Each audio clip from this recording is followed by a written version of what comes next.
My family said I destroyed my sister's dream boutique, but I was protecting myself. I've been called a lot of things in my life. Selfish, cold, ungrateful. But heartless. That one stuck. That's what my mother screamed at me the night everything exploded. All because I refused to fund my younger sister Ava's dream boutique. But what no one understood, what they never bothered to ask, was that I wasn't destroying her dream. I was protecting myself from becoming her next victim. Part 1. The Golden Child and the Backup Plan. Growing up, there were always two daughters in our house. Ava the dreamer, the creative one, the fragile heart. And me, the responsible one, the practical one, the strong one. Translation. Ava got comfort. I got expectations. When she failed math, my parents hired a tutor. When I got a B in chemistry, my dad asked what went wrong. When she dropped out of community college to find herself, they supported her. When I worked 2 jobs to pay my way through university, they called it what responsible adults do. I was never jealous. I was tired. Tired of being the safety net. Tired of being the quiet solution. Tired of knowing that if anything went wrong in Ava's life, somehow it would become my responsibility. And I was right. Part 2. The Dream Boutique. I was 28 when Ava announced her big idea at Sunday dinner. "I'm opening a boutique," she said, eyes sparkling. "A women's lifestyle store, handmade pieces, local designers, sustainable fashion. It's going to be huge." My mom clasped her hands. "That's amazing, sweetheart." Dad nodded proudly. "You always had an eye for style." I sipped my wine. "Here we go." Ava continued. "I found the perfect location downtown. Rent is high, but it's worth it." Dad hesitated. "How much?" She swallowed. "Startup costs will be around $85,000. Silence. Then slowly, like clockwork, 3 sets of eyes turned toward me. Because I was the only one in that house who had money. I worked in corporate finance. I lived below my means. I invested wisely. I'd built savings. Not because I was lucky. Because I sacrificed. Mom smiled sweetly. "It would mean so much if you supported your sister." There it was. Not a question. An expectation. Part 3. The First Red Flag. "I'm not investing," I said calmly. The temperature in the room dropped. Ava blinked. "What?" "I'm not comfortable funding a retail startup. It's risky."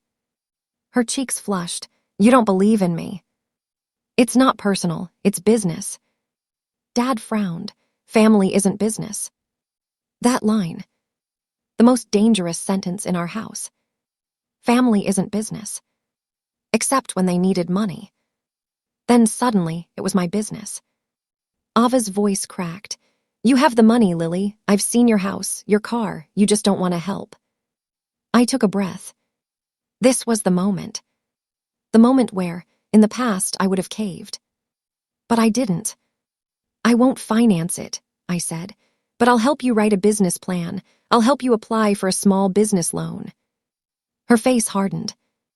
"I don't want a bank," she snapped. "Banks charge interest." And there it was. She didn't want an investor. She wanted a donor. Part 4. The Truth They Did Know. What my family didn't know was this. 3 years earlier, Ava had borrowed $12,000 from me. Just temporary, she'd promised. To start an online jewelry shop. She never repaid it. The shop lasted 6 months. The money disappeared. When I gently asked about repayment, she cried. Said I was pressuring her. Mom told me, "It's just money." Dad said, "She's your sister." So I let it go. But I never forgot.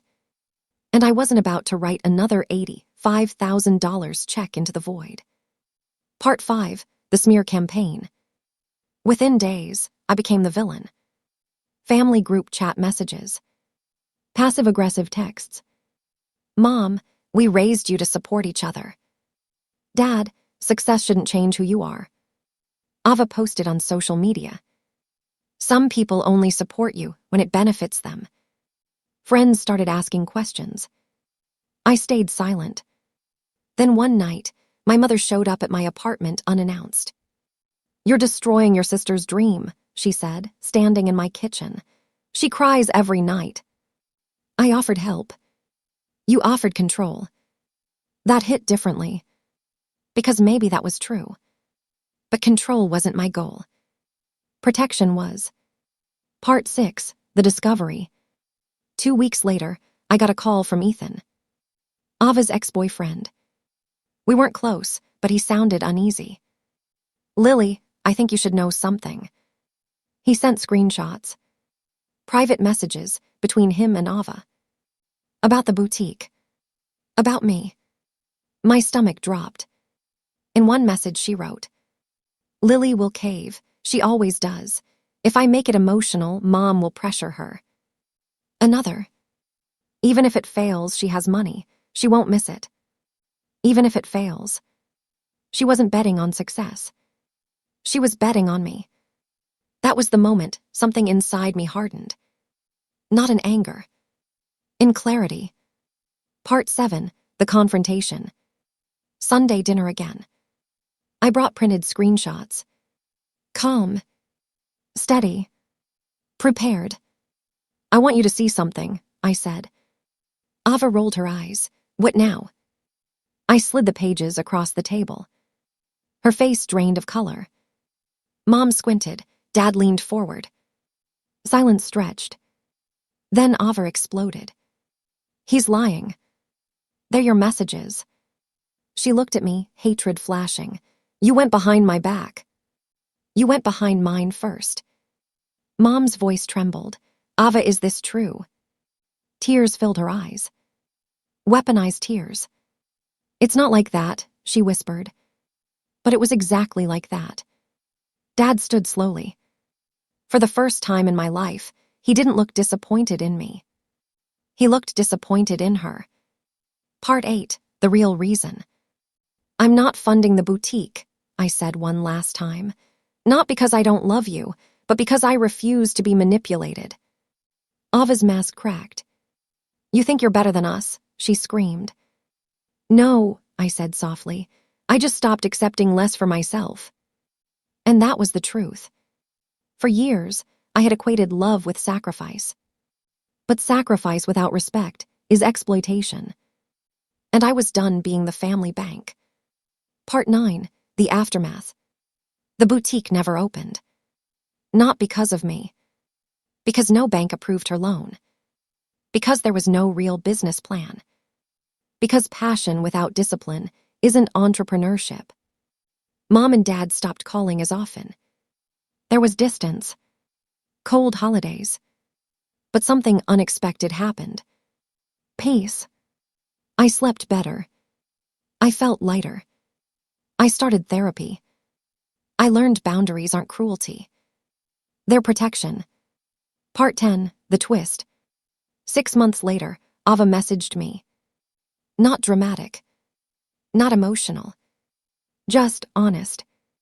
I messed up. She'd gotten a job at a retail chain. She started saving. She was taking small business classes at night.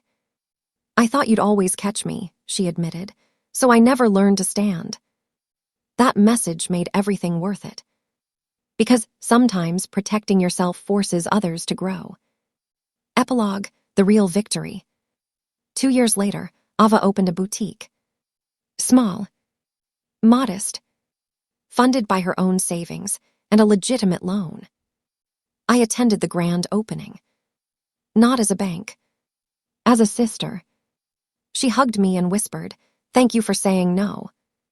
And in that moment, I understood something powerful.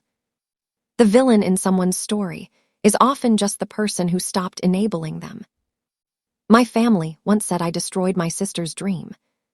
But the truth, I destroyed the illusion that I was responsible for it. And in doing that, I finally protected myself.